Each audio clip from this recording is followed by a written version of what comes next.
తిరుమల ప్రపంచవ్యాప్తంగా తిరుమలని అత్యంత పవిత్రమైన పుణ్యక్షేత్రంగా కొలుస్తారు. కలియుగ దైవం శ్రీ వెంకటేశ్వర స్వామి. కానీ గత ప్రభుత్వంలో అనేక అవకతవకలు జరిగినాయని అప్పటి నుంచి చాలా మంది గోలగోల చేస్తున్నారు. కానీ ప్రస్తుతం ఉన్న కూటమి ప్రభుత్వం తిరుమలపై ఫోకస్ పెట్టింది.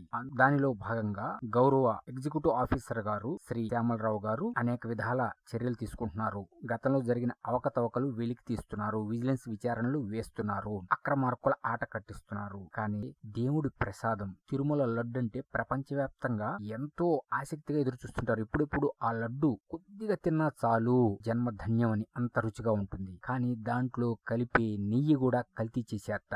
మీరు న్యూస్ పేపర్ లో వచ్చిన వార్తలు చూస్తుంటారు. మీడియాలో కూడా వస్తున్నాయి. అనేక సోషల్ మీడియా ప్లాట్ఫామ్స్ లో అవి షేర్ అవుతున్నాయి. ఆ నెయ్యిలో వెజిటబుల్ ఫ్యాట్ కలిపి సప్లై చేసేట. అందువల్లే కంపు కొడుతుందిట. చూడండి, ఒక టైంలో ఆ లడ్డు కనీసం 10-15 రోజులు ఉండేది. కానీ ఈ రోజు ఉదయం మనం దర్శనం చేసుకుని లడ్డు తీసుకుని ఇంటికి వచ్చేటప్పటికి పొడి నీరు గారిపోయి కంపు కొడుతుంది. అలా అద్భుతంగా ఉండాల్సిన ప్రసాదం అధోగతి పాలైపోయింది. దీనికి మెయిన్ కారణం నెయ్యి సప్లైయర్ అవకతవకలు చేయటం అని బయట పెట్టేశారు. దాంట్లో వెజిటబుల్ ఫ్యాట్ కలపటం వల్ల, అంటే ఒరిజినల్ నెయ్యిని సప్లై చేయకుండా దాంట్లో కల్తీ మిక్సింగ్ చేసి, అంటే వెజిటబుల్ ఫ్యాట్ ని మిక్సింగ్ చేసి ఈ విధంగా లడ్డు తయారీకి ఇచ్చారట ఆ కాంట్రాక్టర్. అది తమిళనాడులో కాంట్రాక్టర్ అని చెప్తున్నారు. మరి ఈ విషయాలన్నీ విజిలెన్స్ వాళ్ళు వెలికి తీయబోతున్నారు. తీస్తే మాత్రం ఇబ్బందే. చూడండి, కనీసం దేవుణ్ణి కూడా వదలకుండా ఈ విధంగా భ్రష్టు బట్టి చేశారంటే ఏమనుకోవాలి? కోట్ల మంది ఎంతో పవిత్రంగా భావించే తిరుమల వెంకటేశ్వర స్వామి ప్రసాదం కొద్దిగా దొరికితే చాలు కళ్ళెద్దుకొని తినే కోట్ల మంది ఉన్న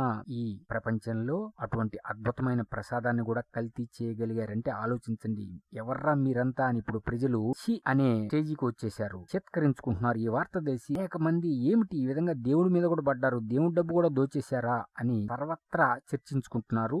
డిబేట్లు కూడా జరుగుతున్నాయి. అంటే ఈ విధంగా తిరుమల మీద పడి దోచేశారు కాబట్టి తిరుమల శ్రీ వెంకటేశ్వర స్వామి ఊరుకోడు. అందుకనే ఎలక్షన్లలో 11 సీట్లకే పరిమితం చేశాడు.